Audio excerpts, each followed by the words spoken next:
Cathy Carson, which is, I hope you've got your boxes of tissues ready because you're going to need it. We've also got a lovely 10-minute slot from Trevor Valentine, so we're looking forward to that. So I think I'm going to kick us straight off, so to speak.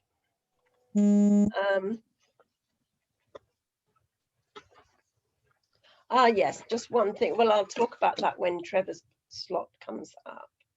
Okay. So I'm going to start off.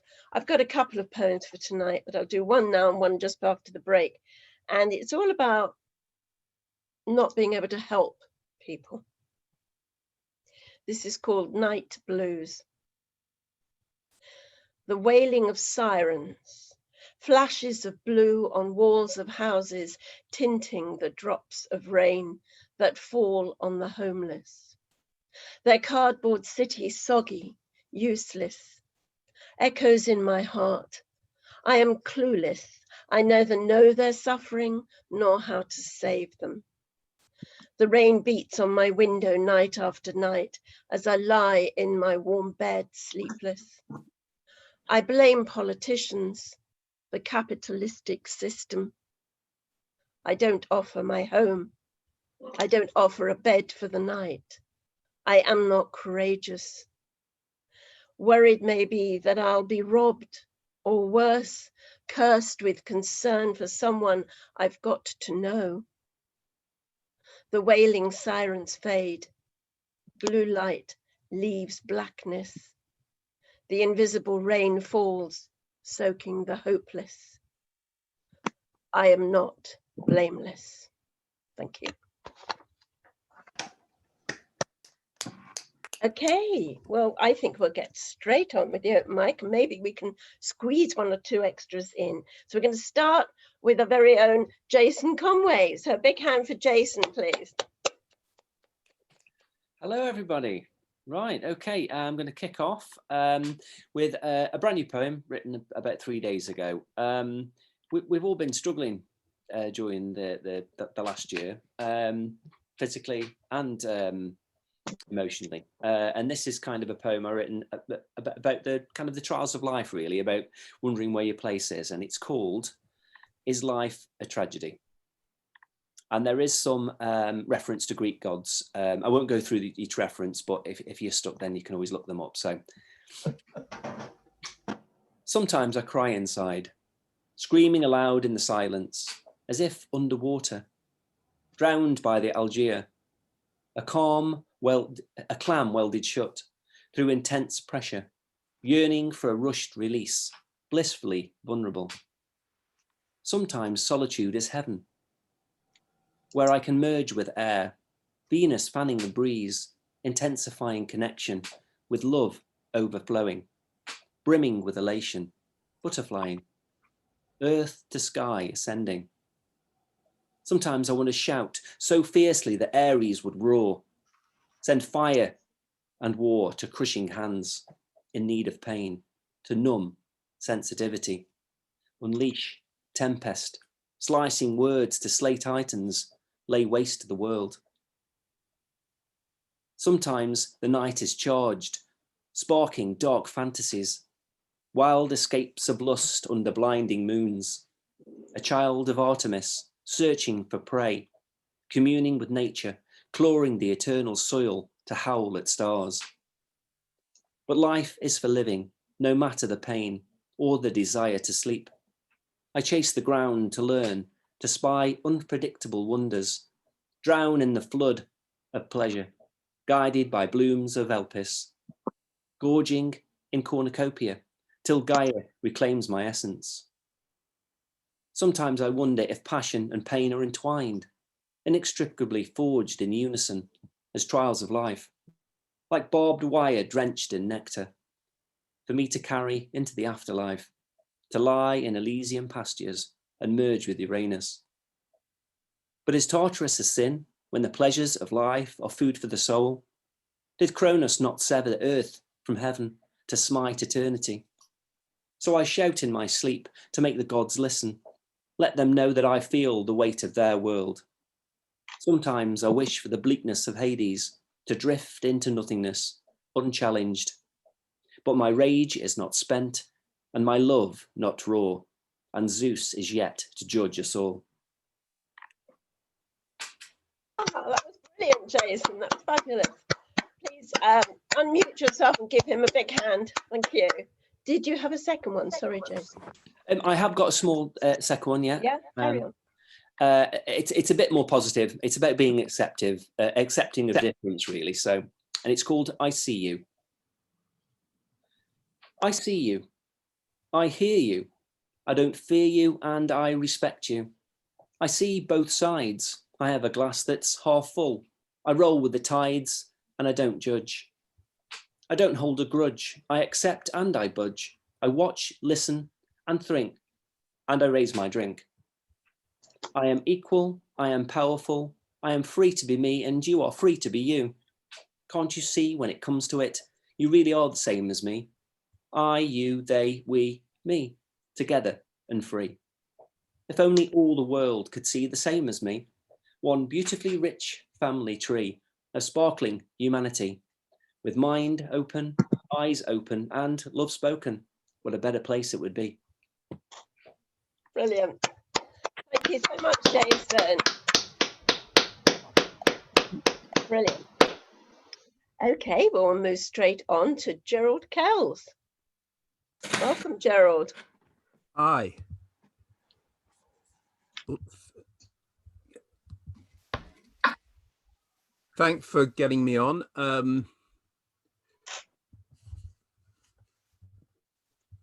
While I sit waiting,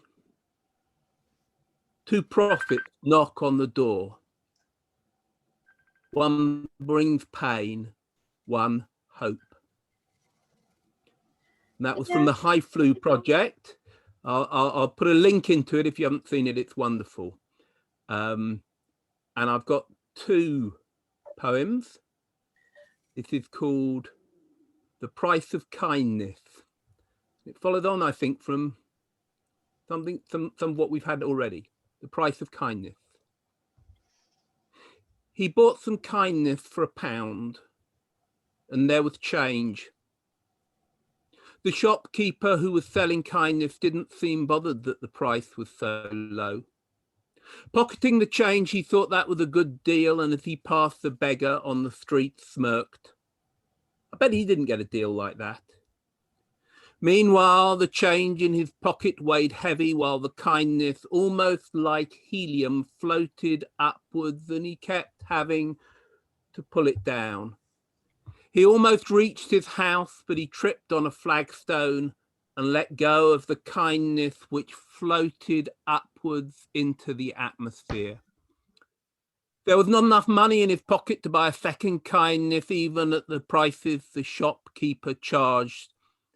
So instead, he put some hatred on his lips and went inside. "Did you get the kindness?" his wife called out from the kitchen. "I saw a beggar," he said, "and he didn't get any either, so that's all right. I've enough change to go to the Pig and Lion, so I'll see you later." His wife didn't comment. The shopkeeper watched the kindness float away. He'd plenty more. The beggar came into the shop. He wanted some shoes. The keeper said he'd got some half-price kindness, but the beggar couldn't afford it. That's the thing with kindness. It's as expensive as you make it, or as cheap as a moment passing. The man stumbled back from the pub. His wife took a pinch of kindness from a drawer under the table. She hadn't much left, and she wasn't going to waste it. And if I've time for a very quick one, Yep. This second one is called New Arrival in the Samwell Valley. And on February the 12th, the poets Prattler and Pandemonialists are doing a thing called Start Your End, Poems from the Black Country, of which this is one, and I'll put a link to that as well. Yeah, do please. And this is called New Arrival in the Samwell Valley, and it's on the same subject, sort of. From the RSPB Centre we watch flocks of sleek parakeets, They've come to join a community of birds which thrive where watercourses and woods hidden behind offices and homes inevitably fall from the high black country ridge into this valley. A heart carved through by cut and railway, leapfrogged by the throbbing commerce of the M5. They've made this sanctuary their home, plucked up twig and tack, whatever's close, coated temples with flags, formed festivals, sung sweet arias. For those who call out bigotry, stop where you are, just for a second, and listen. Thank you, that's me. Brilliant. Thank you very much, Sarah. Big hand for your help. Thank you, guys. Well done. Thank you. Okay, next up, all the way from Washington, D.C., we have Edward Foreman. Edward, are you there? Hey, how's it going, everyone? Thank you for inviting me. Would you like to read us your poems, please? Sure, no problem. Could everybody mute, please? I can hear some noise. So. Oh, I'm sorry. It's probably you my can't room. Mute. You can't mute if you're reading. Okay, no problem. This is called My Painful Legacy. My name with a clouded mind soaked with ideas of being misled, while my broken heart plotting thoughts of his misfortune of being dead. A faded legacy of a family member wishing to know everything about you, with a vision of an infamous man being a simple joke and a form of a tool. I'm a bastard from a man whose heart made from onyx or maybe granite, yet I crawl away from your shadow made from stupid shit. My fated life was not blissful, soft, or kind, but instead it stacks you up in the round, stacks you up, then round kicks you in the behind. I cried thunderstorms, hurricanes to howl your name, yet I feel so bitter, cold, and ashamed. I drink my salty tears like ages wine, bitter beer, or spicy rum, while my wrathful heart beats faster than any war drum. The vast fissures in my mournful heart cries each and every day, drowning out the stinging ash of the pain, the past so heartfelt, crazy, and gray. I'm just a lonely dark shadow waiting for you in the past, yet you were never there. Who am I kidding? Do you actually wholeheartedly care? Devilish kids saying whimsical jokes, stinging like acid rain. I pray for you to come while absorbing the scorching pain. Kids will be kids, yet their words scorch my fragile soul. But it helps to open my eyes and swallow the pain sevenfold. The toxic smell of cigarettes paints a complete picture of you, Dad. It creates an impaling burden in my mind that makes me instantly sad. The vermilion silk needles and arrows poke away at my father's existence, trying my hardest to carry my burden of confusion off to the distance. Every Father's Day, I have no one to show my everlasting gratitude to, yet labeled being a confused remnant in a pawn in a joke of the fool. Dad, doesn't my name or existence cross your brick skulled mind? I guess not. Looks like I remain hazy, confused, and blind. The blackened sun will shine on this confused and heartful soul. Maybe in the future, I can have a pure sun to hold. Thank you. I got one. Is the noise coming from behind you, Edward? I'm going to another room. I'm sorry. I'm downstairs in the kitchen. I think that's probably, we're getting some, because we couldn't quite hear some of it because of the echoing. Got to watch you climb the stairs. Oh dear. This is a tour of Eddie's house.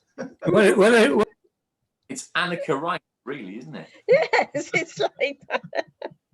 Okay, that's much better. Thank you. Sorry about that. I'm sorry. I was cooking okay. breakfast and for my grandparents, and they make a lot of noise. Okay, I got this other one. It's called Howling at the Moon. Okay, howling at the moon, I stare at a flickering abyss, wishing it was you to taste your stellar kiss. What am I to do? I want to feel you again, as plants hunger for rain. I want to hold repent, leave it down the drain. I'm sorry 1,000 times, whimpering at the wind. I'm tasting the muddy grime over, and over again. We were dancing suns, now we're frenzied storms. What have I done in any shape, stunt, or form? You brought sharp swords, I brought bronze shields. You screamed and roared, I didn't have time to heal. Your vast, pretty meadows, now how am I missed them? Sorry, your vast, pretty meadows, how I missed them. Now you spew arrows. What happened to my gems? What did I say or do for you to curse me? You silent balloon, I'm here as you can see. You're my lovely habit, you wild boomerang. Echoes, I'm not having it. The rain start to rang. The rain gave me tears while I couldn't stand. Heart eaten by fears, my tears turned to sand. You cried there's another, to hold your vibrant sky. It was richer and sunnier, my gales bellowed why. She stormed, you are a ghost that gave you treasure. You boast and boast and boast, saying it was no pleasure. Heart evaporated to dust, the ghost turned red, emotional hurricane rush, then it went dead. Her eyes turned to daggers, oh gone the sunny days. Like that even matters, in love's graveyard I lay. Thank you. Wow. Thank you very much, Edward Pullman. Please, a Thank big hand for Edward. Thank you, thank you. You guys are protested horrific. Please write that down and post it, Edward. That was fantastic. Yeah, that would be good. Thank you. I might just post right now. So very much. Straight on to Margaret Royal. Where are you, Margaret? I've lost you. There you go. Lovely. Welcome. Sorry, I'm at a funny angle because I realised my iPad's about to run out of juice. It doesn't matter. We can hear you. That's the important bit. Yes, just a couple of poems, and they're both from my collection Where Flora Sings that came out with Hedgehog Poetry last November. Brilliant. The first one is a bit of a strange combination. It's called A Dementia Sufferer Attempts Rewilding. And you will detect in there, or at least I hope you'll detect in there, the nursery rhyme, Mary, Mary, quite contrary. So it's kind of interwoven. Fingers gnarled by time's relentless curse tremble as she rips the seed packet open. Mary, Mary, pick up your willow basket. It's time to make your garden grow again. Seeds rattle, jangle like forest creatures' sudden chatter, fierce raindrops after drought. Mary, will you sow sweet meadow flowers in wild profusion as you did as a child? Seeds spill out, jewels sacrificed from April's crown, a chain of broken gems cascading, scattering. Time waits for no man. Mary, be quick now. Swoop like a magpie, make your garden grow. They hit the cobbles, roll into far-flung crevices. The eager soil receives no sustenance. Oh, Mary, nothing good will come of this. They say that you are too contrary, girl. On scissor hands and groaning knees, she grubs around, gathering up her grains of cruel dementia. How will your garden thrive now, Mary? Nature alone cannot turn weeds to flowers. A frisson of guilt travels down her crumpling spine. Somehow she must rewild this cottage plot. Oh, Mary, Mary, soon it'll be too late. Call up your pretty maids to plant and sow. She wrings her hands, fumbles with her apron strings, slumps against the door jamb, all hope spent. Beautiful. And then the second one is called Ghost in an Empty Chair. And as you'll probably detect, it's about widowhood and other things. Ghost in an empty chair. Sometimes it is just a flap of wings in a lonely meadow, or a child's shoes and socks left by a pond. Sometimes it is the intensity of darkness or the emptiness in the kitchen at harvest. Maybe the laughter ascending from the street below, or the Stepford wives promenading past with their pugs. The elation of cheering crowds at a football match. The vicar's wife fraternising with the village elite. Whatever triggers it, you instantly know that lonely ghost in the empty chair is you, as though you are marked out with a blood-red bindi. Folk turn away, rejecting the discomfort of your grief. The world tumbles to wrong conclusions, and your sealed lips shout, "I am still here." You cannot fight the inevitability of it. You ask yourself why grief is such taboo. Sometimes all it takes is the wind kissing your hair, the cyclist turning to smile as he pedals past, moonlight catching the svelte stem of your wine glass, or an unexpected call from a complete stranger. Just small things, singular, unremarkable, yet they have the power to transform your world, and you are grateful. Thank you very much. Thank you, that was beautiful. Big hand please from Margaret Royal. Thank you.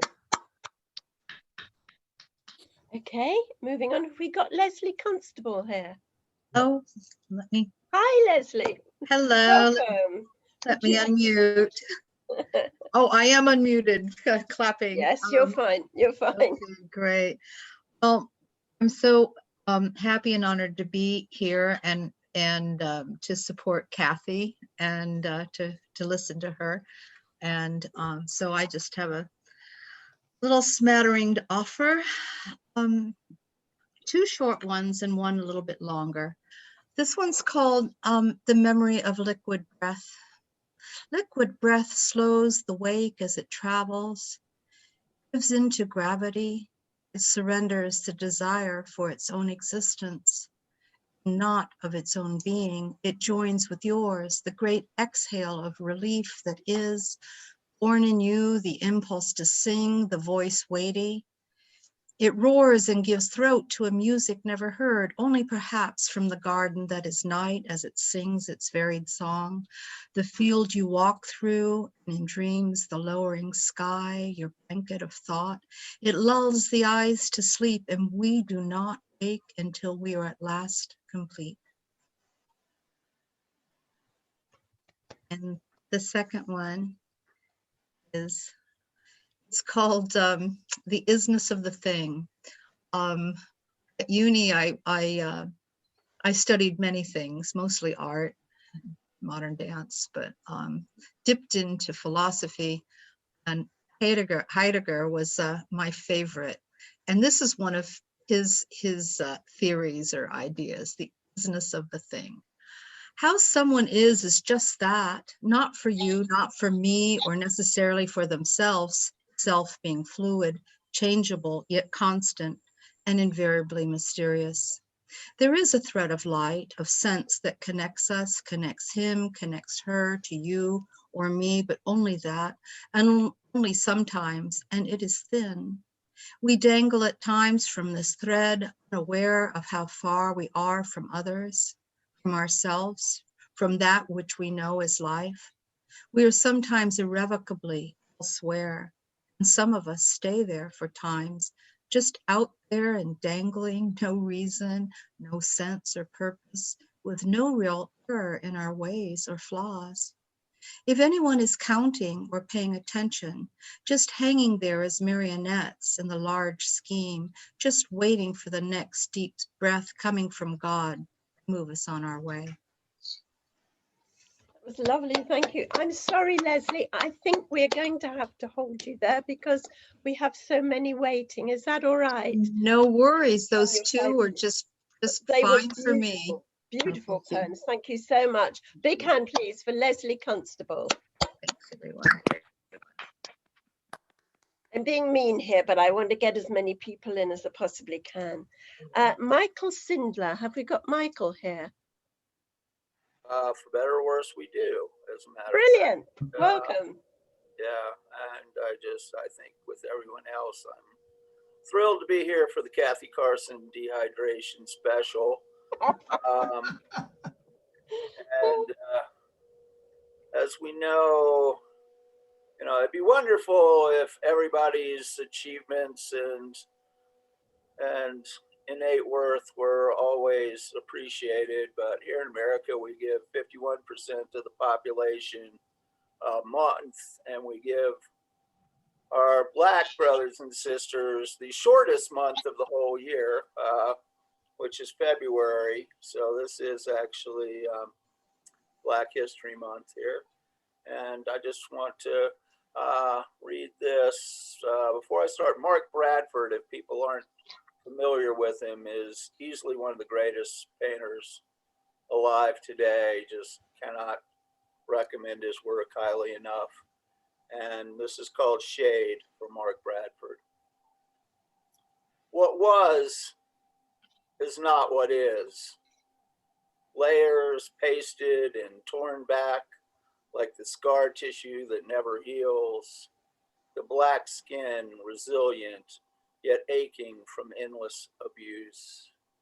The cry of pain reaching out to cover the landscapes. Broken, cracked, but indelible, even in the face of attempts to obliterate. The charred skin of bodies lynched and left to rot showed these marks, the wild and vicious slashes of floggings and canings as well. And still, no matter how much is torn away, how intense the attempt to obliterate, to desecrate and destroy, there remain patches of proud, pure black, stubbornly holding fast to the canvas of history, refusing to be negated, no matter how denigrated, how dismissed, how denatured, no matter how powerful the tug of forces straining to unlodge them, to pull them from the story, to rip out native tongues and leave a dark pool of silence.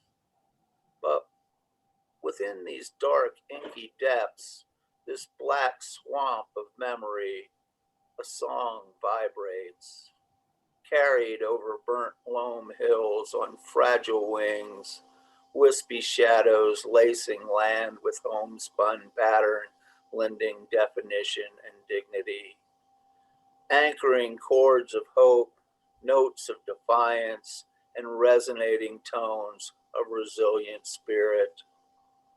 A song of knowledge, decrying the dormant, within this world of thin and brittle, pasty and paltry, fated and fading, damned and doomed prejudice, lying in wait in the cool shadow of shade, the soft, pure richness of black will persevere. And Wow. I am going to put something in the chat as a promo. I usually don't. Yep, please do. This is a volume called 2020, the year that changed America. And it just came out, and there are a lot of people much, much, much, much better than me, like Nikki Giovanni and Gloria Steinem and people like that, who are in this. So it's well worth buying for them. And I just happen to be in it, and all the proceeds go to a very wonderful charity. So Brilliant. something to worth looking into. So thank y'all very much. Thank you, Michael Sindler. Can we have a big hand, please? They were a lovely poem.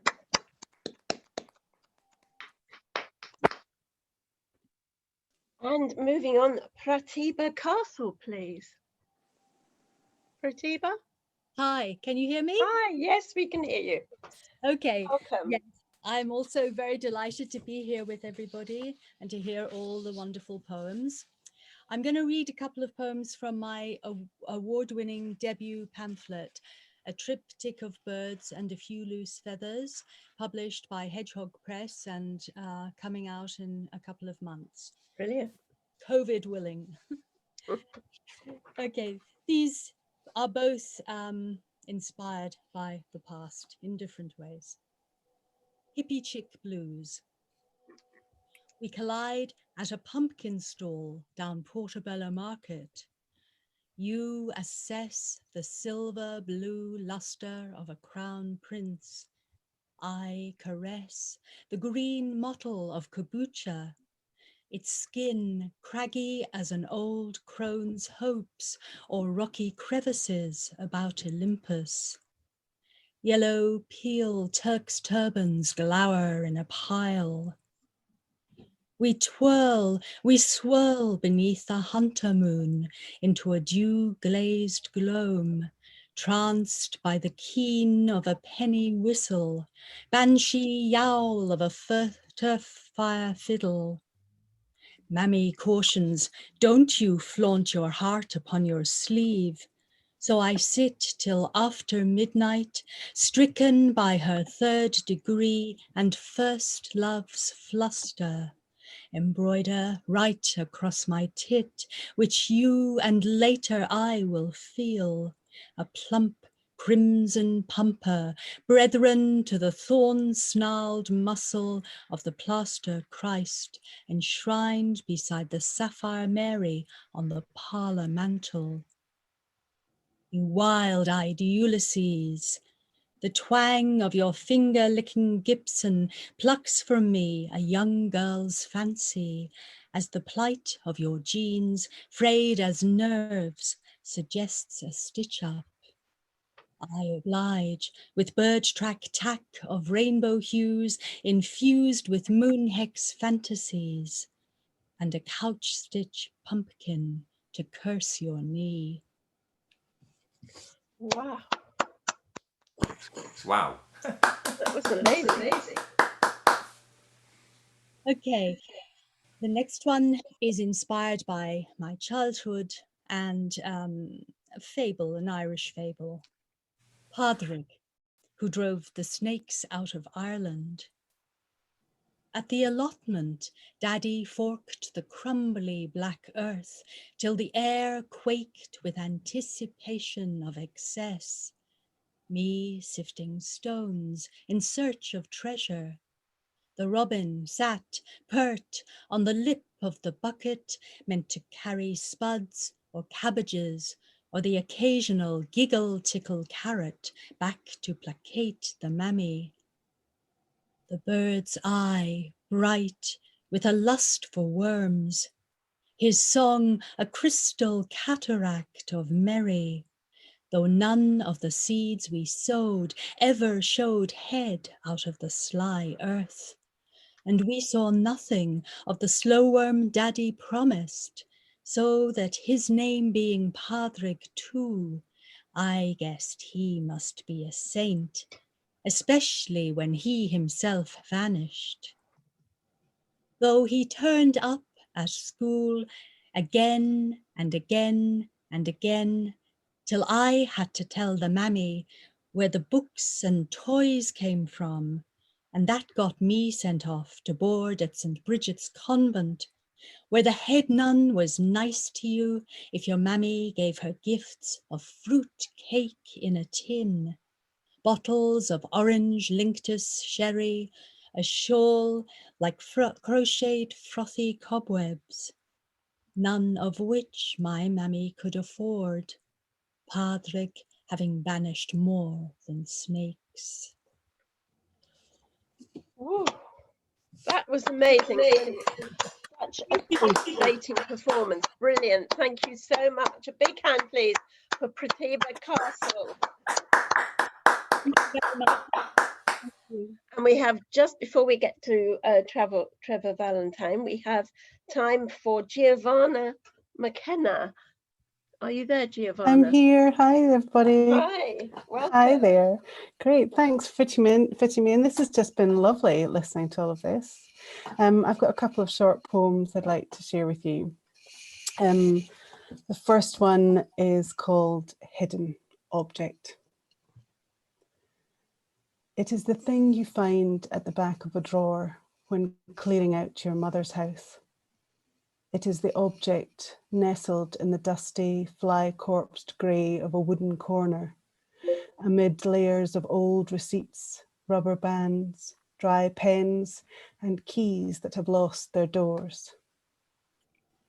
There it is, silent, crouching, stealthy. The one small thing which, at first glance, has no form other than its mystery. It is the fragment you salvage, dust off, polish slowly with the corner of her old blue cardigan. It is the thing you hold to your breast as you sink down onto the pins of your grief. Thank you. Thanks so much. And this one is a little bit different. This one is about my son, and it's called Thrum. I saw you again today for the first time. Your body curved, night damp, tangled in a nest of books and blankets, discarded toys. In the moment before your waking, I watched the life coursing beneath your silver soft skin, the rhythmic pump at your throat, an adventure of dirt beneath your nails. You lay, contained by sleep, caught in its fragile grasp, already straining at its fogged edges. Beneath my gaze, the bursting shout of you erupted fresh into the new day, eyes wide, voice already a question, your body thrummed with the fizz and spit of possibility. Thanks everybody for listening. That was brilliant. Thank you so much, Giovanna. Please, a big hand for Giovanna McKenna. Thanks so much, everyone. What a fabulous open mic we've got tonight. I mean, really, it is so rich and varied. It's been absolutely wonderful. But now I'm really happy to introduce someone who's been on our open mic many times before. But I'm really pleased to have him here for a 10-minute slot. We offer these 10-minute slots to people every so often. You can't apply for them. It's people who've been loyal and coming back and improving, and we love to showcase their work. So tonight, a big hand for a guitarist, a singer-songwriter, and lately a poet in training, he says. Trevor Valentine has found a welcome refuge in poetry and poets alike. With an original foundation of English, French, and Russian literature, Trevor then hit 60 and realized life isn't a rehearsal, which was about time his daughter started new life over in Nashville. If dreams were to come true, he was getting a message from somewhere. It was now or never. So it's now, and please, big hand for Trevor Valentine. Thank you. First of all, what a wonderful show of poets tonight already. And I know we've got some fantastic ones to come, especially with Cathy, who I can't wait to see. Just one thing, poet in training. I do recommend to you Josephine's Winter Warmers. I think we've done the third one, there's a fourth one coming up. But they really do, and whether you're a fantastic poet or an absolute beginner, Josephine seems to unlock something in you, and it's amazing what you've got inside that somehow Josephine manages to shoehorn out. So thank you for that, Josephine. And we could do with a few more men as well. Yes, we could. Okay, so Trevor Valentine, as you heard, I did have quite a cutting in literature in my earlier days, but I didn't particularly write poems. I did do quite a lot of songwriting then, but there's a slight difference. And then about 5 years ago, almost today, the front door knocked madly, and it was next door neighbour. And she said, Trevor, come quick. And a long story short, her husband had an aneurysm, and I was unable to save him with CPR. And 6 weeks later, poetry helped me, as I hope it helps everybody in letting something out. And this is something that came to me and helped me deal with it in quite a raw way. So it is a little raw in places, so health warning. It's called I Cut the Lady's Lawn Today. I cut the lady's lawn today. Didn't take long. Had to be careful, you understand. Not with a lawn. No, that was easy. Careful that she was looking through the window at me, where he would have been 6 weeks ago. It would have been him doing it, but 6 weeks ago. I was beating, pumping and banging on his chest, his dead chest, looking at his purple face stare up at me, to no avail. We couldn't quite believe, couldn't comprehend what horror was unfurling under our fists. He was with us but 30 minutes earlier, now gone. I cut the lady's lawn today. Didn't take long, but it helped. Oh, that's good. And I'm sorry, but this is another one. I do think it's fantastic the way poets do come together and share poetry, and somehow, because we're all poets, we do seem to resonate with each other and understand what we're writing perhaps a lot better than non-poets. And I did meet this one guy online who came out with horrendous stories of abuse. And I wrote this one on one of the poetry courses that was run for GPS about 3 years ago. It's called Under the Stairs, Day and Night Under the Stairs. And it is true, unfortunately. 6 feet by 3 feet, sloping under the stairs, trapped, tied, cocooned, cried out. No more tears left, hurt beyond hurt. In here there is no day or night, just relentless time. Time to pass until the next vile encounter, bringing pain, surging pain, deepened iron poker pain. 11. Now 24, but the pain endures. The memory, the physical, the shame, the downward look is still all I am worth. Look down. Door is clumsily unlocked, thrown open with the precision of an alcohol-fueled broken glass, waiting, needing to be refilled.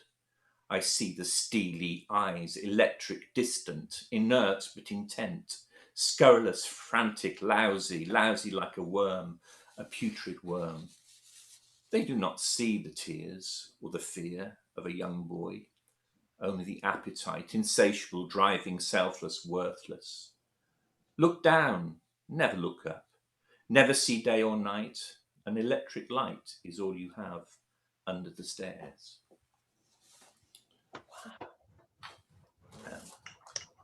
Okay, this will cheer you up slightly. That's good. Yes, sorry. This one I wrote for my wife, who is looking in somewhere. You can just about see the top of her head there, but and I suppose really it's about taking people for granted, and that you shouldn't. And I have taken her for granted, but I realised before I wrote this that I shouldn't. So there you go. It's called The Candle and the Rose. Your fragility lies peculiarly hidden, evading me with its latency. From behind the outward beauty of a fully formed garden rose, you astound me with a tear, like spilling wax from a windswept candle or a petal falling to the floor. I thought you more strong, an ever-guiding light, a beacon of balance, with a crutch to spare because you never needed it. But I see now you do.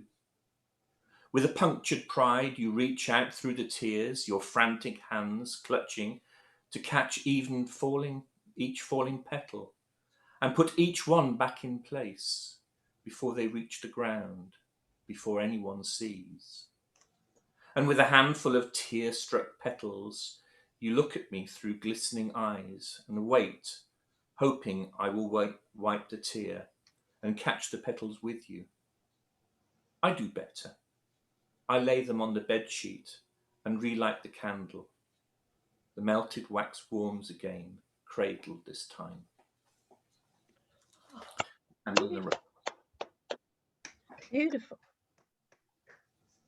Okay, well, thank you very much. I hope that was 10 minutes. Amazing, Trevor. Really amazing. Beautifully performed. Wonderfully written. I'm really, really pleased. We gave you that 10 minutes. I think you're going far. A big hand, please, for Trevor Valentine. Wonderful. Thank you.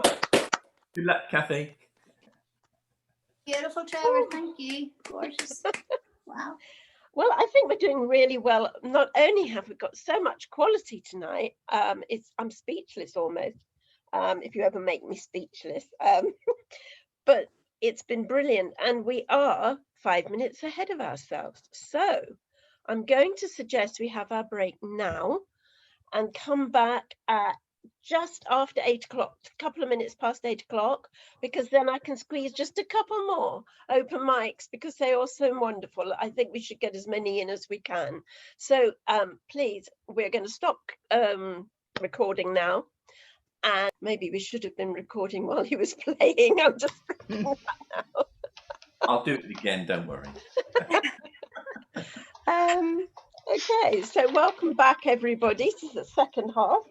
I'm going to read a poem that I sort of started to put together. It's not really finished, but it's what I felt like just before Christmas. It's called Altered Reality 2020. Some novelist has added me to his plot, typed me into the pages of his book, and not as the central character. A puppeteer expertly tweaking strings has made me dance to his choreography. I will collapse when the show is over. Reality is seeping from the picture in which I'm framed. Exhibited in a gallery, I can look out, but few stop to look at me. I'm cut into cubes, placed into a distorted perspective I cannot correct. I try not to slip into the shadows. I try to remain highlighted. I'm powerless to affect my surroundings. I struggle to express my state of mind within this limited paradigm. And alas, I can help no one. Okay. Thank you. Okay, so we're going to move straight on to Doc Janning, please, all the way from Ohio. A big hand for Doc Janning. Thank you. I'll begin with Summer Dream. Across the midnight sky, a comet gleams in a summer dream.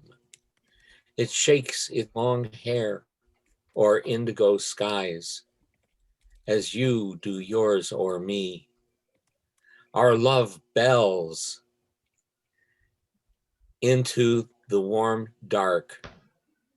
The night smiles.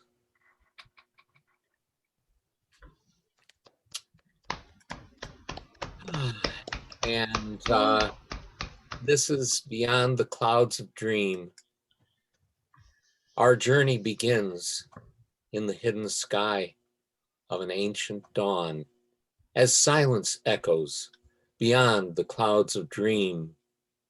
The forest whispers us through aeolian breeze and fractal dimensions into sacred space among fey dreams. There where lives love among streaming stars, refractions and reflections of time and all the colors of space. We are home. And I will finish with, oh heck, where is it? It escaped me for the moment. Ah, here we go.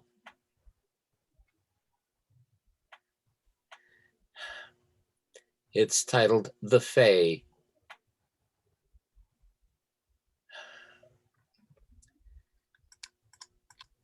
In the depth of night, in secret glades and glens, 'neath a star-dusted sky and velvet soft moon shadows, the Fae folk come out to sing, dance, and play. They weave through trees, swing on vines and swim, the earthbound and flyers, the water sprites and finned, those who sleep in flowers and those who live in trees. All of life from all about, every creature great and small, all for one and one for all, together sing and dance in all their joys and sorrows, looking to the morrow. Thank you. Brilliant. Thank you, Dr. Jenny. 3 beautiful poems. Big hand for Dr. Jenny. Okay, we're going straight on to Christine Dickinson. Are you here, Christine? I am. That's right, lovely. Thank Chris, you. sorry. Thank you, Josephine. I'm really happy to be able to read this. This is a memory about my mother. The thread between us. Mother would unstick each finger knot, the click, click of knitting needles she could no longer slip through loops to tug a stitch for pearl or plain. Lips clamped, she'd cast on and off, a glove sprouting digits, an arm dangling from palms, pocket slits in cardigans, V-necks, button slots, ribbed pullovers in eye-toned fleck. Perfectly good patterns frayed at the seams, fracturing smiles of families displayed in wool. The layettes took pride of place, buttermilk lace in 2-ply, fit for a boy. Words like Fair Isle, fully fashioned raglan sleeve belong to the past. Socks we don't darn in a weave stretched smooth over the wood of a mushroom. Mother sewed as easily as turning a heel, dismissed the hurt of bones grating, gnarled knuckles, a cave in the joint where the thumb guides the hand. She plucked skin, a slack lid, enunciated carpo metacarpal with pride, declaring, my grip wore out. When I grew steady on my own 2 feet, I'd hold both arms up to our mother's chair, keep them level to accept the weight of a skein dangling, hanging limp from my wrists. I dance to her moves, angle my spine to mimic the rhythm of winding hands, watch for the tangle in her brow and sense that tension, the thread between us. Tick, tick, a mother leaves her daughters holding the strands, spinning new yarns, Round and round they go, coiling fingers, curling hair, a family quirk, twisting a cord. Thank you. Wow. Yeah. It's really evocative. That was fabulous. Thank you so much, Chris Dickinson. Big hand for Chris. And I'm going to keep pushing on if that's all right, because we could slip in Rose Leonard. Rose? We got you. You're muted, Rose. Sorry, I didn't know you meant now. Yes, now. Oh, fantastic. Okay, right. So this one's called That Close. 2 times now I've booked a slot to have the whole lot off, when bam, lockdown happens and we're back to wearing hats and plaits. Don't get me wrong, I love hair, the swish and swing of it when I dance. Soft trail across a lover's skin, his fingers in my locks, opening me. But there's no music now, no other. And I don't love finding hair in soup, on my tongue, clogging drains or picked off sweaters. And I don't even wear it well. Sad curtains round the window of my face or pulled without grace into a knot. So I'm that close to doing it myself. And in my mind's eye, as I hack, a gorgeous heavy bob is born, or perfect elfin pixie. New me. And maybe as the tangled waves fall from the blades, other changes too, delivered by clean steel, squalling, innocent and hopeful. Brilliant. Rose Leonard, thank you so much. I actually did cut mine, but you can't see the back. So this bit was all right, but the back's not so good. Thank goodness for Zoom. Thank you very much, Rose. I think we'll go straight on to, I'm sorry I'm really rushing everybody, but at least we can hear everybody's voice, which is so important. We'll go straight on to Anik Yerum, who is our next open micer. Hi, Anik, welcome. Hello. I'll read a short poem that was just published in a chapbook by Dreich called Things to Do with Love. Lovely. And it's a poem that, in my mind, my dog wrote for me. So it's called She Is. She is the one that needs me. I know because she tells me so. I run and sniff across meadows and rivers.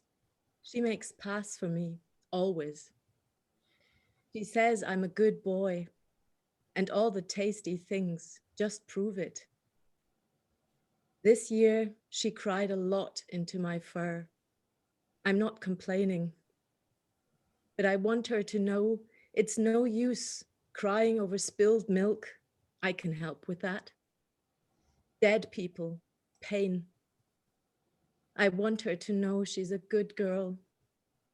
I want her to smell the love, the pea, the flowers.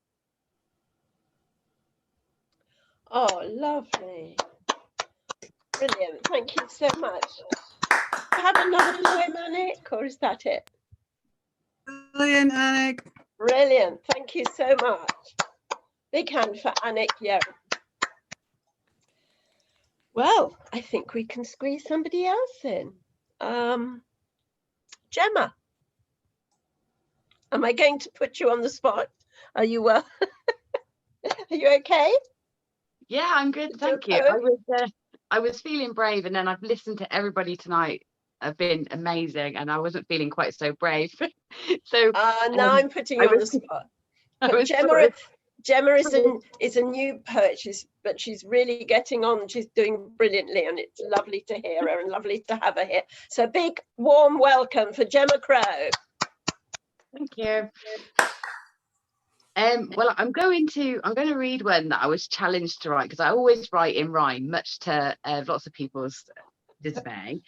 So I've got one, it's in draft, so forgive me if it's not quite right, and I've never read it out loud, so here we go. I held one once, a wish vibrating in my palm. Softness beyond compare, flailing under the weight of an undelivered promise, heaving fear and urgency, open-mouthed, no song to sing. Resignation he stills, foibled mission hanging in balance. I set him down, release a frail promise, unfurling, racking, rows of brown and red. Sudden consciousness startles, a glance into obsidian portals. He dips as if to flee, yet stays. A flicker in his throat as if to speak. A pause, a gaze. It seems the message was mine to keep. That was fabulous. Wow, brilliant. Oh, fabulous. You said obsidian. I was like, oh. So big hand for Gemma Crow, who overcame her nerves and did so well. Thank you so much. I hope we'll be hearing a lot more. Yeah, absolutely. Thank you. Okay, and now we go on to another person who comes regularly to Crafty Crows, a lovely one of our regulars, who supports the GPS so well, and that's Lucia Daramos. Lucia, are you there? Yes, thank you. Brilliant. I'm Welcome. here. I have 2 poems. Yep. One is a love poem. The thought of a dead lover. My soul is like a flickering star in the nest of a womb in the sky. My heart is like a fist of sand, whose shadow images your footprint. You thought you loved me. You thought you loved me. Your sun is going down in your mind, a mind of passion flower in the gate of your heart, heart. Oh, my sweet, sweet, dearest love, my blood is beating in my veins, blooming as a vivid rose on my cheek, breaking my cells in purple and red life grains. You, my love, are carrying my seeds in your grateful womb, fragile yellow daffodil under the wandering sky, quivering frail twig of rosemary in the soil. Oh, my dearest, oh, your face is coming in my dream. I can't forget the lockets of your hair, saying in my divine dream. My mind became only eyes, and my eyes only my mind. We are drops of the same ocean. Love doesn't met somewhere. Love is inside us, yes, inside our baby heart. A heart like a white delicate dove feathers. A smile, yes, a smile, and a kindness inside, flying around us like a smell of perfume, your perfume. But now, my dearest love, I am away. The stars are my friends. The planets, yes, the planets, are talking with me, because now, I am a shadow of the universe. When it is cold and snowing, I'm gathering at my heart our peaceful past life in secret, in the inner secret. Became closer to your lips, your lips. Do you feel the breeze of my breath?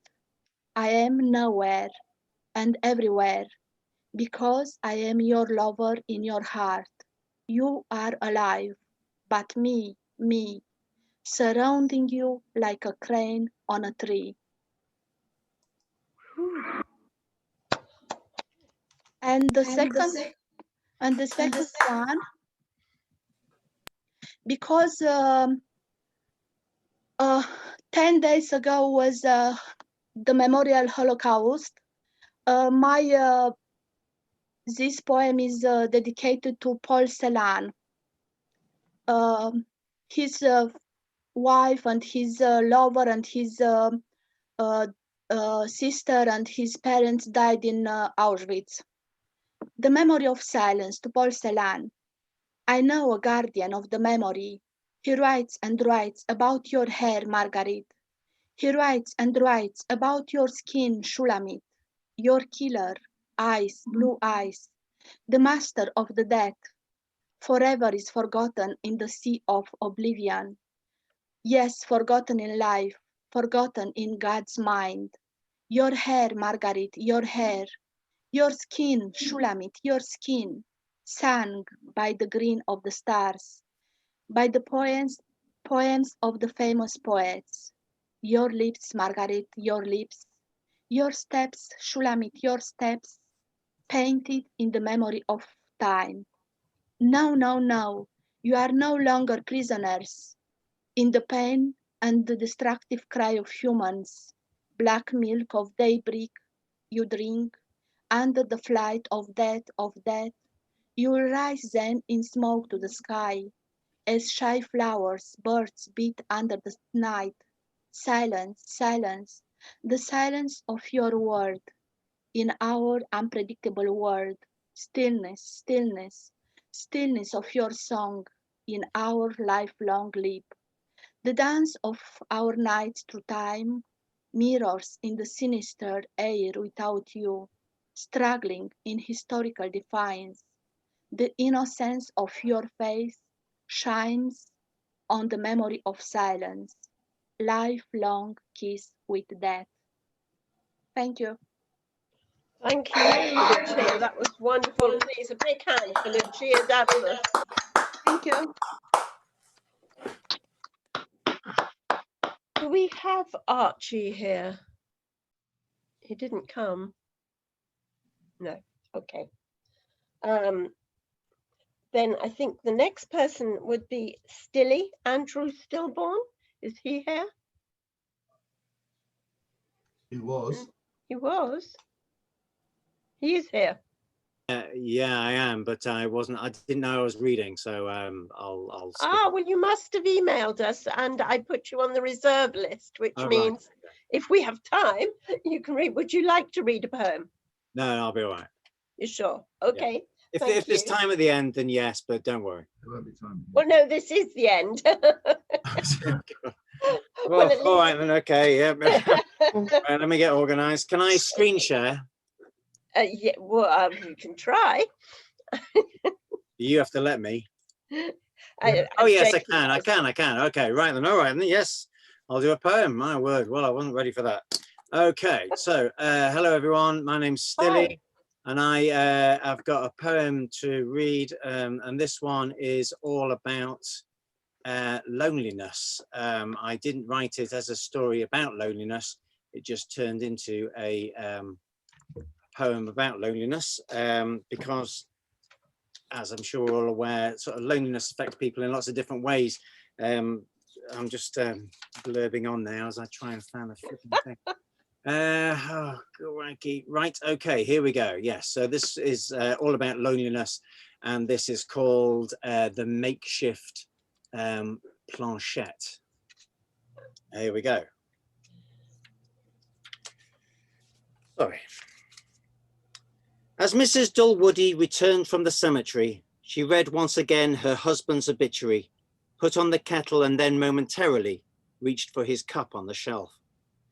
Recomposing herself, she only poured one, then sat on their sofa and watched as the sun drained all the colour till its final beam shone, leaving only her shadows and self. Still awake by the morning, she cleared her cold tea. His side of the sofa was still and empty. As March turned to April and slowly to May, she began to get used to cold cups of Earl Grey, but not to the silence endured every day, the permanent absence he'd left. Nobody followed her doing the shopping. The toilet stayed clean with no need for deblocking, and all through the night time no snoring or coughing, of all irritations bereft. The only slight comfort which lessened her pain was that he'd forgotten her birthday again. And though she accustomed to doing his chores, taking the bins out and unjamming the drawers, The housework which firmly she'd always called yours were all tasks to do with the shed. The mowing, the pruning, the grass and the furze, the rake and leaf blower, the mousetraps and shears were all his dominion and well out of hers, a marriage agreement unsaid. But the lawn was so tall and the hedge a colossus that Edna Dulwoody put on her goloshes. She tugged at the shed lock and gave out a damn. The panes were shut tight as a secretive clam, and unable to access a battering ram, she strode back indoors for the key. But the keys on the key hooks were all the wrong sizes, his trousers and drawers were devoid of surprises, and by early evening the gardening prizes remained an obscure mystery. But grimly determined, she hatched her response and readied herself for a nuptial seance. Correctly selected from the Scrabble set, she lay out the letters of the alphabet, and with his spare dentures as a makeshift planchette, she sat at the drawing room table. Through flickering candles, the light interspersed, she murmured his name quite softly at first. She timidly summoned and then firmly coerced his first ectoplasmic revival. Her tone quickly changing from, "Dear, show yourself please," to, "Ronald Dulwoody, where have you hid the shed keys?" But all through the night, not one communique, and Edna had run out of different ways to say, "If you're not down here soon, there will be hell to pay." The candles burned down to their last, but drawing the curtains to let in the light, she saw on the sofa a blood-curdling sight, and there was the outline of Ronald all right, the same as he'd been in his past. Together at last, death had not set aside the vows they had made, and they all still applied. "Is it you, Ron?" said Edna. The head gave a nod. "Are you dead then?" she asked with a tentative prod. And before she could mull over thoughts about God, she asked him about the shed lock. As her eyes became used to the vision before her, she closely examined her late husband's aura. Bemusement was slowly replacing her horror, annoyance replacing her shock. He looked like an old man dressed up in a sheet, like a last-minute costume for some trick or treat. Those two dopey eyeballs were both definitely his, but the holes were uneven, cut with blunted scissors, and from under the sheet his old tartan slippers poked out like two lumps in a sack. To definitely prove that this spectre was true, Edna pushed her first finger all the way through the ghostly material like twice-used tissue, and saw that it poked out the back. Wasn't it typical that his visitation would show up as such a dull manifestation? If this was the best that grim death could provide, then the standard of dress on the celestial side were declining and not nearly as dignified as how she imagined an angel. The pictures she'd seen in the church stained glass windows were serene and well-groomed, not tablecloth weirdos. But pompousness halted, as fear now continues to draw a conclusion more painful. Could it be that her husband from 3 months ago had not come from above, but had come from below? Had she summoned from hell his soul in repose? Was he now doomed to follow wherever she goes? On the bus, into church, and God save us, Waitrose, or any housework she was prone to? But these thoughts could not hide a certain redress, as Edna remembered her past loneliness. At least under a cover she knew where he was, someone to silently moan to. True, she could no longer invite her friends over, but at least she'd not have to push that damn mower. Solitude affects people in different ways. For most, it acts like a dreadful malaise, but for some, at the start of their school holidays, which is the case in this story. For when his wife died back in February, Ronald Dulwoody felt suddenly free, no longer a slave to his wife's tyranny, released from his own purgatory. He'd spent the last 3 months traveling around museums and galleries of cities and towns. But lately his bliss had been somewhat derailed. A vague sense of worthlessness had somehow prevailed, and so the path homeward he'd slowly retrailed, to long grass and something noisy. Peering through the windows he saw in his home the ghost of his late wife playing Scrabble alone. Phantasmal, abysmal, she spoke with a moan. "Darling Ronald, where is the key?" She seemed unaware as to which spouse had died, and just as convinced he belonged at her side. A lifetime devoted to marital peace, Ronald sighed and resigned to resuming his seat, and cutting 2 holes in a white cotton sheet, made the best ghost of his former self. Edna seemed happier, almost transparently, as she roamed through the house in her transparency, a marriage in heaven, which works apparently, with one dead and one in good health. He solves her loneliness, she keeps him grounded. Except the odd day, the sheet is compounded with cushions and pillows, while Ron goes unbounded down the street, enjoying himself. The key to their marriage won't unlock the shed, but at least they're not lonely, just smothered and dead. Wow. Fabulous. Amazing. You did do that poem. It's brilliant. I was a bit unprepared. I should look at my emails better next time. Thank you. And what wonderful illustrations. Brilliant. Thank you. If you have any books, by the way, please put them on the chat. So I'll put my website on. You can buy stuff. Yeah, on there that would be brilliant. Thank you again. Thank you. Wow. How do we follow that? Well, there's only one person that could follow that. Are you all prepared to curtsy and bow? Because now we have Clive Oseman, or possibly Her Majesty. Big hand for Clive Oseman, please. Hello. Right, how does one follow that? Belly hell. Anyhow, yes, I posted a message in the chat, so if you want to read it, please do, and if you don't want to read it, then still please do, okay? I don't want to waste my time. Okay, so, for those who don't know me, I am the Queen of England, and where have you been for the last 94 years?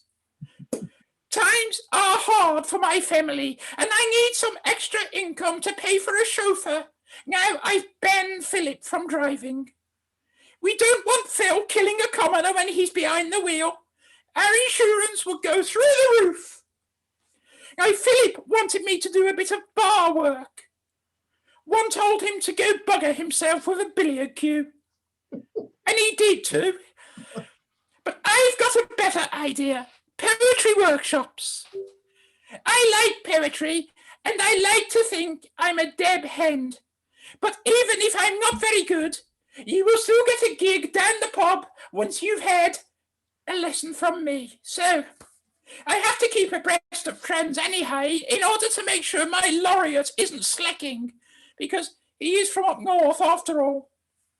Now, I have to confess, I admire the younger generation of spoken word artists. No, I haven't actually listened to them, good God no, but I'm told they are very good for their age. What I can't abide is middle-aged men trying to be down with the youth, and comedians who call themselves poets. Clive Oseman, for example. Wretched men. Oseman is really not a good writer, and I'm going to give you all a free sample of my work tonight. And charge, your future lessons will be Zoom only and charged at 200 English pounds per session. No euros, thank you very much. So here are some extracts from his feeble attempt at humorous poetry, called The Bigger Issues, which was a fairly recent attempt to follow up that wretched typos poem, which I can't stand, but he seems to think is quite good, bless him. So I'm going to read an extract from the poem, and then I'm going to add my comments. Now, I know some of you went to comprehensive school, and that may be a bit challenging, but I'm sure you'll be able to follow it somehow. So, some people seek answers to big issues like the meaning of life or what happens to us when we die. To them, my issues are small fry, insignificant in the scheme of things, and I have to confess that stings. Because I may not be intellectual, my grey cells are somewhat ineffectual when deep thought is deemed essential, but to me, the small things matter more. Ah, yes, some decent rhyming there, if that's your bag. But first point of order, if small things matter more, why did it sting so much that you had to mention it in a so-called poem, eh? Tell me that. Anyhow, it goes on. What are wasps actually for? They get mildly angry and it's all out war. You try to repel them and they sting you to fuck. Then they do it one more time for luck. They show no compassion, not one little bit. The barbarous, pointless, stripy shits. Totally needless expletives. You wouldn't catch Keats saying the F word just for the sake of a rhyme, would you? I don't think so. And stripy shits? Really? If you ever get stripy feces, I suggest a visit to a Harley Street clinic immediately. Anyhow, it goes on. When I want to appear clever, I step it up a level and ask questions like, if music be the food of love, are cheese quavers an aphrodisiac? Is there such a thing as cheese semi-quavers to give one a quick thrill? And if so, toss one my way, if you will. Clever? Really? I think not. Anyhow, Philip tried quavers and they don't work. I can vouch for that. On the subject of food, does a fruit fly count as one of your 5 a day? I have my doubts, but if it does, I can ditch the sprites, because they're not veggies. It's a well-known fact. They are Beelzebub's scrotal sac. Oh, come on. Beelzebub's scrotal sac? Have you not heard of alliteration, man? Beelzebub's ball bag. Better. Better. If you buy a wok on the internet, is it an Ewok? When it arrives, are you in for a shock? Now, I have no idea what an Ewok is, and come to think of it, I don't know what a wok is either, so oh well, never mind. Perhaps I'll take that line out. If you stick your head down the toilet, which is not very wise, do you get floaters in your eyes? Now, I'm not sure why anyone would stick their head down the toilet, but I'm sure it wouldn't cause floaters. Floaters are caused by changes in the eye's vitreous, and I'm sure that it is not affected by... what? Oh my God! That is disgusting! Esmond, you are a disgrace to the nation! Now, this is how not to write poetry, unless you are an uneducated, arrogant, ginger, brommy prole. So, your first £200 lesson with me will begin to show you how it should be done. I thank you. Now, I beg you all to read the chat and to book a ticket for my one-man show on February the 22nd. The tickets are free from Eventbrite, and I would just like to apologise for my lockdown hair, but what can one do? Thank you very much. Goodbye. Woo! Please unmute and a big hand for Her Majesty.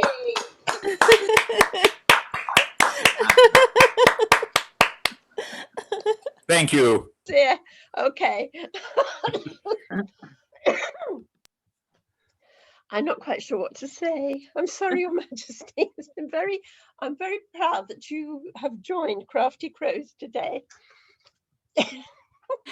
It's my pleasure, believe me. If you're stuck in the palace with Philip, it really is bad news. Brilliant. Thank you. Thank you, Your Majesty. Thank you, Clive. That's wonderful. We have one more. Last but not least, open micer before we get to Cathy. So a big hand, please, for Finn Hall. Nathan. Hello. Thank you. I haven't got to take you too long. I was just going to do one, but I'm going to try this little short thing that I'm working on just now. I've never done one that I haven't finished yet, so I'm just going to start with this one to see how it goes. It's called American Gods. I think that's what it's called. Braggadocious swing rock playing, you're dancing with the sun. The stench of a broken heart prevails. There's a sadness in the funeral home. The women are mourning. for a once forgotten son. You may think that it doesn't have to, but the world will keep on changing even if you stay standing still. You lost it all because you left it all. Don't you remember? Don't you recall? Fear is fiction. If it's real in your mind, it's real in the world. When you let Wednesday sneak out the front door while with death you were preoccupied. But sadness is a feeling that even a dazzle of zebras can get when a lion takes one of their young. Right, that's a newish kind of thing. This is one that was partly written in 1980 something and completed last year because I just found a book with it in. And it's probably well leading up for Cathy's stuff. It's called The Anguish of One.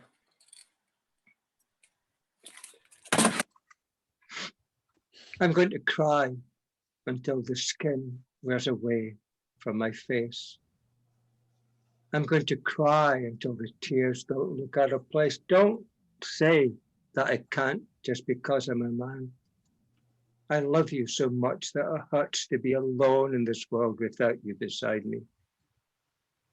I'm lonely. It's you that I miss, you and you only. I haven't mastered yet the art of living alone, and that I'm glad that I don't have a phone because every time it rang, I think it was you. I miss your smile, the smile that would clear the clouds from the sky and the grass would grow lush and green. Children would laugh so cheerfully. Life got calm and serene when you smiled.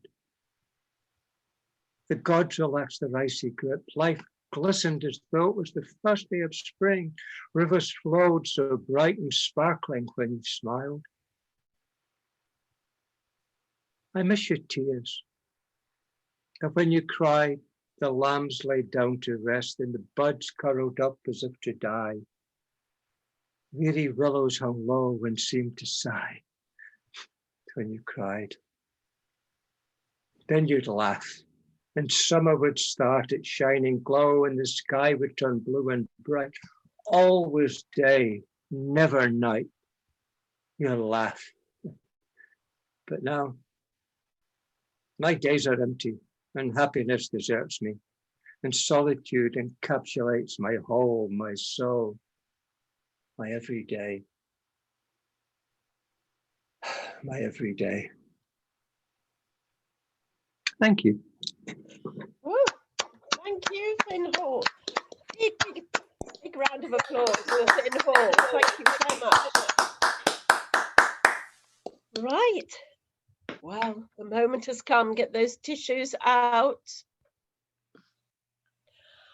We're so happy to have Cathy Carson with us tonight. And those who haven't heard her before are in for a real experience. I'll say no more. Cathy Carson is a spoken word performer based in Northern Ireland. She uses poetry and storytelling to raise awareness, educate, and create empathy. And oh, how she does that. She's been published in anthologies and has performed for local radio and television, and also open mic events and festivals.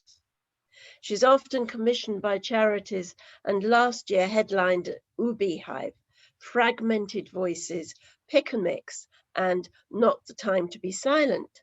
And now here she is, headlining at Crafty Crows. Please unmute and give an enormous welcome to Cathy Carson.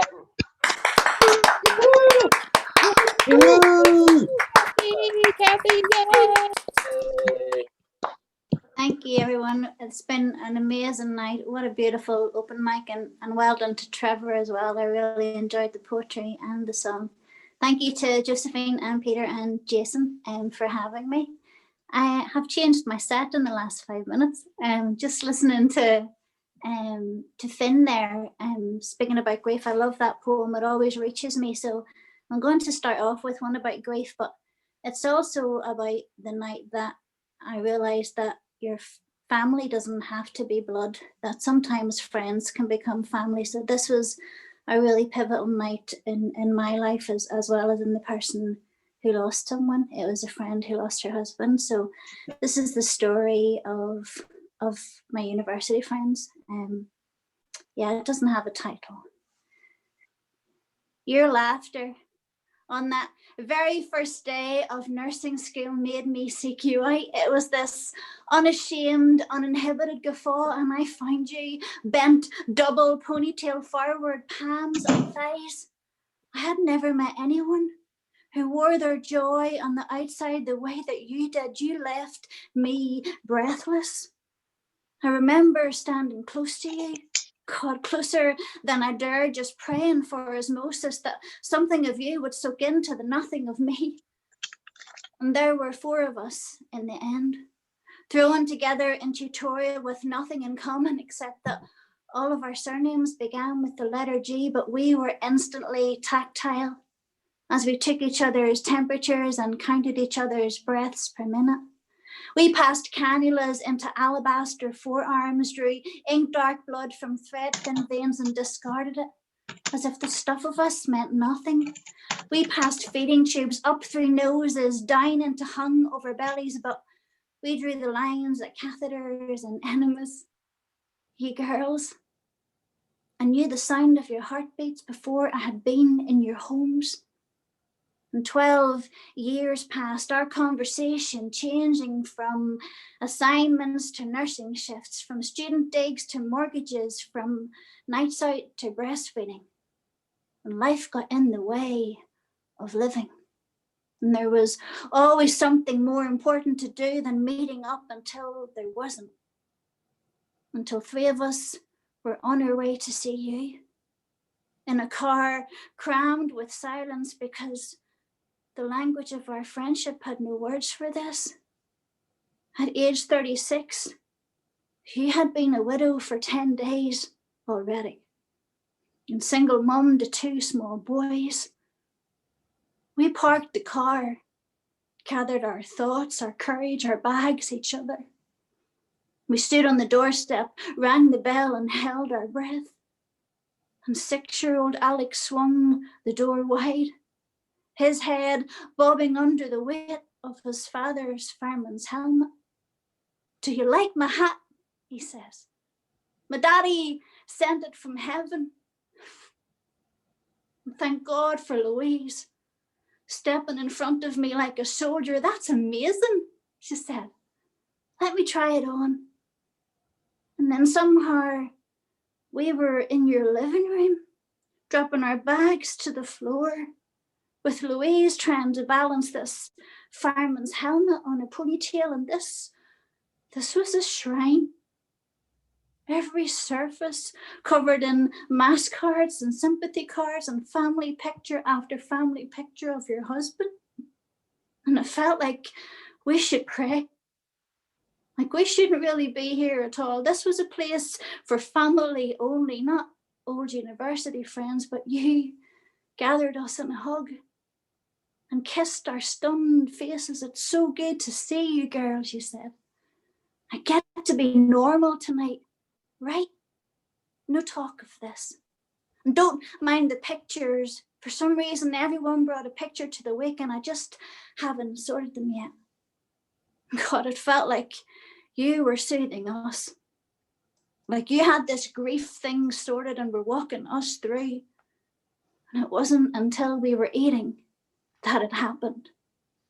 Reality boring into your bones as the things we shouldn't say sat in the spaces around us. This man we weren't supposed to talk about watching us from every surface. "It's just shit, girls," you said.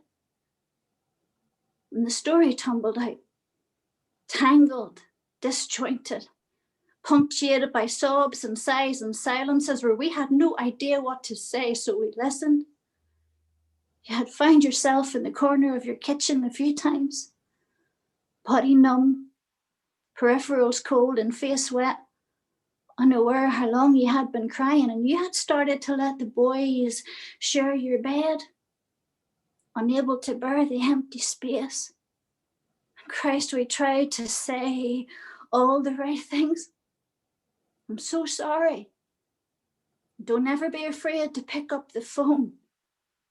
But the truth was, we would go home to your husbands last night, and yeah, maybe we would hold them a little longer and declare our love out loud lest it happened to us, but your boys would be in the place where your husband should be.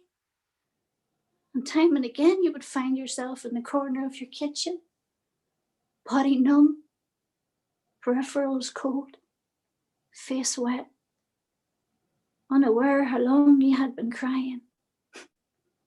And there are things that will stay with me from that night. The sight of you stood on the doorstep with one small boy in your arms, the other in front of you like a sentry, and a smile that didn't quite reach your eyes. And the hour we all let go of as Louise turned the key in the ignition. And the wishes we made. Back to the times of alabaster forearms when you wore your joy on the outside. And the things that we said to calm the panic in each other. She's strong. She'll be okay. It's good she has the boys. That'll keep her going. And we spoke clearly and deliberately, as if the declaration of these words out loud would make them so. But what stays with me more than any of it, is that night we stopped being friends. Because that night, we became a family. Thank you.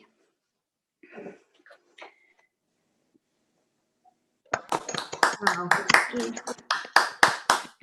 Thank you. So this next one I've never done before. I find this on my phone, on an old phone in my locker. I don't write, I record. I don't ever put words down on the page, so everything's by audio. And sometimes I discover little audio clips of stuff that I've done that, yeah, and it was a little discovery. So it's about nursing. I'm going to do it because nursing at the minute's really tough. I'm struggling, I won't lie. I really am struggling. I miss nursing the way that nursing used to be. And this is what nursing used to be. It is the 14th hour of a 12-hour nursing shift. God, I'm fighting through this mountain of paperwork that cripples my capacity to care, and I hear the heaviness in her footsteps as the eldest daughter approaches. I pull my compassion from the soles of my feet, switch my face so that it doesn't say that I should be home right now, and I look at her. She looks older than her mother, haggard, worn, done. My mother is restless, and I think she's in pain. The phrase is framed like an accusation, and it feels like a slap. On entering the side room, I am confronted by 12 siblings jostling for the space closest to the bed. This is competitive caring personified. They have rooted 24 hands in under the sheets, and they are rubbing and stroking and patting their mother from head to toe, and all the while they coo and they babble and they chatter, and it's so clear that their mum just wants to go. But they will not leave her alone because they're not ready to let her. And I am angry on her behalf. You need to let her settle. I say it as gently as my anger allows, but the statement sucks the air from the room and pulls the walls in closer, and in 6 words, I have become the enemy. Can you not give her an injection? God, I feel their need for this to be over, this vigil, this counting of all the breaths and the spaces in between, the bone-tired weariness of it all. But I know if I give her anything, it will be over. And then comes the question that I have been asked more times than I care to remember. Nurse, can you not give her something to make her go? And as a small voice from the corner of the room, the youngest daughter, and she wails, I can't take this anymore. And suddenly the family are distracted and they move from the patient towards the daughter in a chorus of "It's okay, love. Take a break. Let's get you a cup of tea." And the family are distracted. And I watch the mother And I watch her lines smooth and her features soften, and she is glorious, radiant.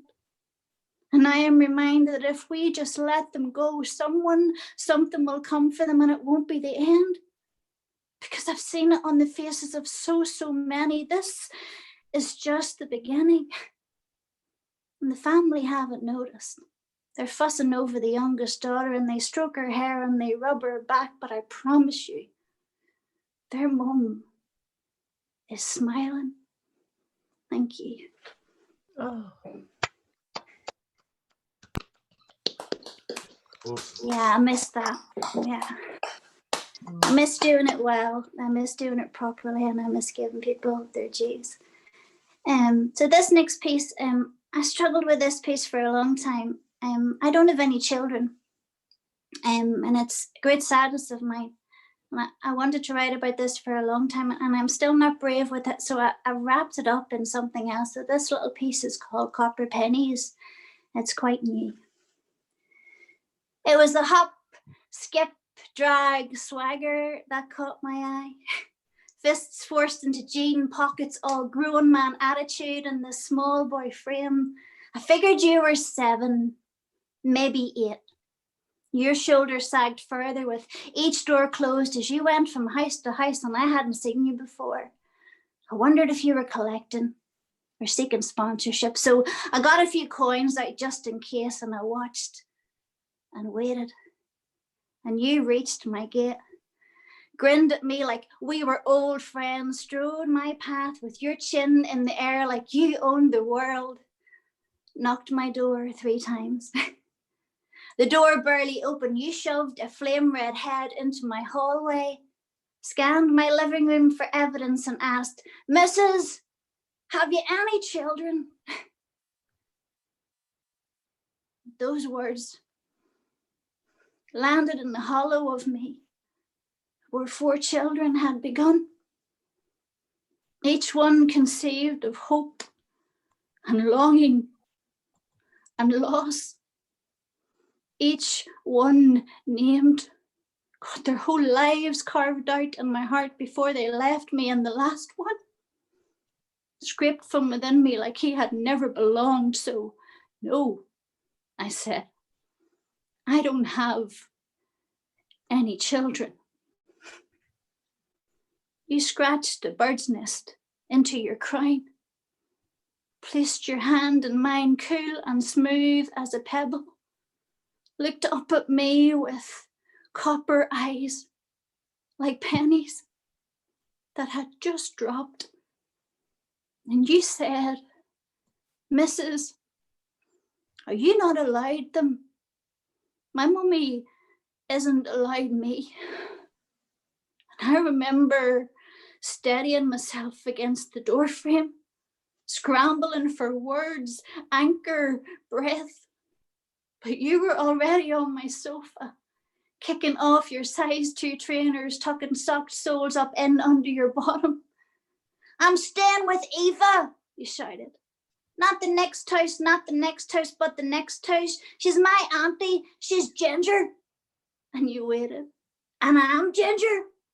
And you gave me a look that I would come to know meant keep up. "Do you have a PlayStation?" At this stage, I know that I should have said you shouldn't be in a stranger's house, that maybe you should leave.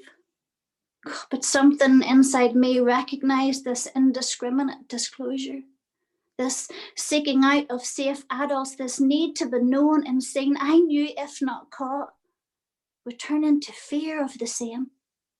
So instead I said, "I don't have a PlayStation, but I do have Disney." "Toy Story!" You jumped back in my sofa, arranged cushions because you were going nowhere. So the first time we watched Toy Story, and the second time you asked for crayons and I had none, for drawing paper and I had none, so we lay belly down on a tiled kitchen floor, drew on the back of unused wallpaper with Sharpie pens, and there were so many times after that. 2 years of knocks on my door with pictures for my fridge, or your face lit up with pride at new trainers, but mostly you just wanted to come in. because Eva had told you to give her headpiece. And the day we moved home, to just 2 streets away, you wheeled, buried your flame red head into my hips and hiccuped into my pockets. Am I allowed in your new house? God, I thought of all the things we both hadn't been allowed. I thought of paintings taken from my fridge and packed carefully into boxes, of Toy Story and cold bellies on tiled kitchen floors, of the hollow that you had filled. I kissed that bird's nest in your crown and lifted your face to mine, called those pennies. Oh yes, I said, you're definitely allowed in my new house. Over the years, the visits got less until they stopped. I still see you sometimes. At 14, you tower above me now, but that hop, skip, drag swagger will catch my eye.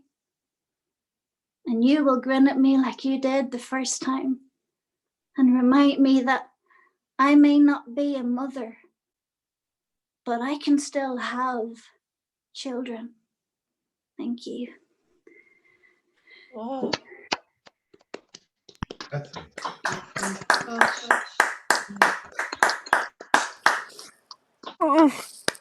going to lift just because this is a request from Josephine. Josephine has asked me to do a piece that's a little bit louder. You'll be glad to know, so I'm leaving you a little bit louder, hopefully going out the door. This is called Jammy Dodgers. It's not autobiographical. It's a fiction piece that I was dared to do to try and make my open mic crew at home laugh rather than cry. So this is called Jammy Dodgers. It's a little bit different. I never wanted children. They turn your breasts into tennis balls in tights, scribble stretch marks across your abdomen, and they take away your freedom. No, not for me. So I stuck to married men. They wanted nothing from me, and I wanted nothing from them, and they had the children at home, the tired, bedraggled, sexless wife. So I gave them what they needed. On my terms, I had the restaurants, the hotel stays, the gifts, the adoration, none of the pairing of the socks, none of the picking up of clothes paddles, and none of the pubes in the shower. Oh dear. But then I met Charlie at Sylvia's 60th birthday party. Charlie was a widower, handsome, charming, smart, well, reasonably, and I liked him. I told him I'd meet him again, but sadly he dropped dead on the golf course a week later. Pity, really. He had potential. I didn't attend the funeral. A phone call came a week later from a teeth-grating scouser of a girl called Sarah. Said she was Charlie's daughter and she wanted to meet me. Sylvia, wait. Sylvia had given her my number. Well, I vowed to slap Sylvia on sight, but I told her she could come the next day, and I wore red lipstick. I wanted her to remember me, not like me. I didn't want her to come back. Just remember me. I opened the door to the smell of damp dog. A ponytail 20-something dressed in hooded top, pale blue jeans too short, and a grubby pair of trainers that were getting nowhere near my pure wool cream carpets. But worse than all of that was the, oh dear, the prim. It held a 2 or 3-year-old who knows, dressed all in pink with Babe emblazoned in blue across its t-shirt. Babe held a jam biscuit in each filthy little hand. I asked her to remove her shoes, and she obliged. No socks, turquoise blue nail varnish, and a tattoo of a frog on her left ankle. Well, I retreated to the kitchen to make the tea while she unleashed the child from the pram in the hallway. See bag in a mogul do me, oh dear God. I used my best china, cups and saucers and matching milk jug. I was not lowering my standards for this girl. I placed the tea tray on the coffee table, tried not to wince as Babe dropped jam into my pure wool cream carpets. I kept my back straight, smooth my pencil sketch, took a breath without warning. The child clambered onto my lap. I kept my hands pinned firmly to my sides. I did not want to encourage it. She's called Cassidy. Oh, dear God. The child pressed into me, and something flooded through me. My hands found the plumpness of its belly, and all of my could have beens stitched my rib cage tight. I let my nose drop into the soft mop of cows, breathed in the staleness of it.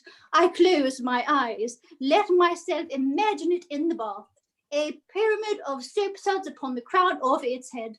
A sticky hand found my cheek, and I took it in my own, brought it to my lips, and suddenly she was gone, toddling towards her mother, who handed her a Jammy Dodger, and I felt like someone had taken a wrench, cranked my chest wide open.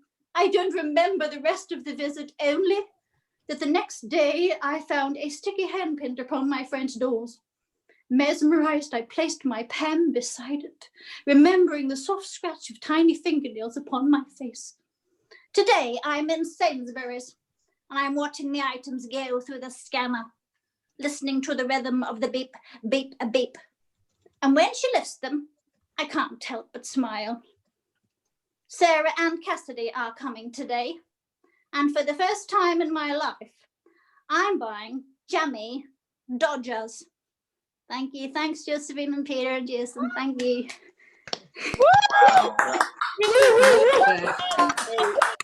Unmute and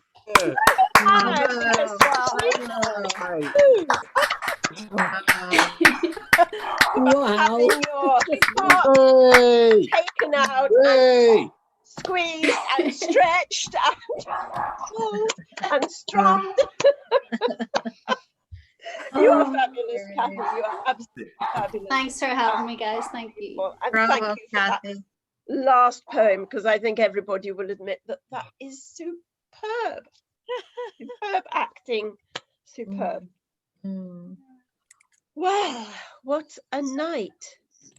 I'm sure there are things I'm supposed to say, but they've sort of escaped me somehow.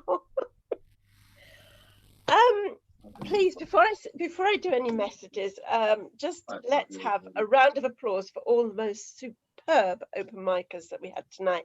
Really brilliant. Woo, everybody. Of course, Trevor Valentine's poetry plus his serenade during the break. That was wonderful. Of course, Cathy Carson, who is peerless. So another big round of applause for Cathy. Woo! Having to listen to her. Oh, well, anyway. So now I need to come back to earth and think what I've got to say, which is next Crafty Crows, which is when, Peter? 3rd of March, Wednesday, 3rd of March. Wednesday, the 3rd of March, is going to be Adam Horowitz and Zoe Brooks, and that's going to be fabulous. The two of them reading. Their voices are so rich, both of them. And of course, we'll have our open mics as well, although it will be being reduced to 3 minutes. As I think you can see, we have so many voices that we want to try and get in. So it will be a 3-minute open mic at that point. If you would like an open mic slot, please email the GPS. What was it? craftycrows2020@yahoo.com. Put that on the chat, can you, Peter? It's on the chat. Brilliant. Adam's actually here. Yes, Adam, somewhere. I do hope you enjoyed that, Adam. It's superb, wasn't it? Absolutely superb. Yeah, and yes, as Trevor said, we have one last winter warmer workshop and we have some spaces, so do come along. We're going to sort of talk about escaping from winter, escaping from the dark, and metaphors for life. So that should be interesting. We also have Crafty Squawkers Slamlines, which is on the 16th of February, that's right. And if you haven't seen Slam Lines, please come along. It's very different to this event. It's short, it's sharp, it's brief, it's concise, it's concentrated, it's fabulous, fun, and it's all over before you can start thinking about it. We have 5 poets, slam poets. It's going to be Brian Reed, Special K, who's here tonight, Brenda Reed Brown, Neil Lovell, Nick Lovell, Peter. Please, would you help me out here? You haven't given me a list. Nick Lovell, who was the other one? I remember. You're helpful. Okay, and Chloe Jacquet is going to be the host. So that's going to be pretty brilliant too. So please, we have an open mic draw for that. So 3 people will be taken from the open mic to read a 3-minute poem as well. I should have said this, they're all slam poems under 3 minutes. So that is a completely different kind of event, but it's absolute fun. 45 minutes. 45 minutes at 8 p.m. on the 16th. Tuesday the 16th it is. Is there anything else I need to say? Winter poetry competition. Brilliant. Thank you, Trevor. Would you like a job? Cathy's just blown all this out of my mind. It's terrible. Yes, of course, we have the GPS Winter Poetry Competition, and it's open until the 15th of February. So get those poems in. And if you are a friend of the GPS, you get free entries for 3 poems. So don't give up that opportunity. So hopefully we'll be hearing from more of you. And I am judging, so I don't know what's going on because they're keeping it all away from me, and it's going to be terribly exciting to see. And I those think you're poems. wonderful, Josephine. Thank you. Creep.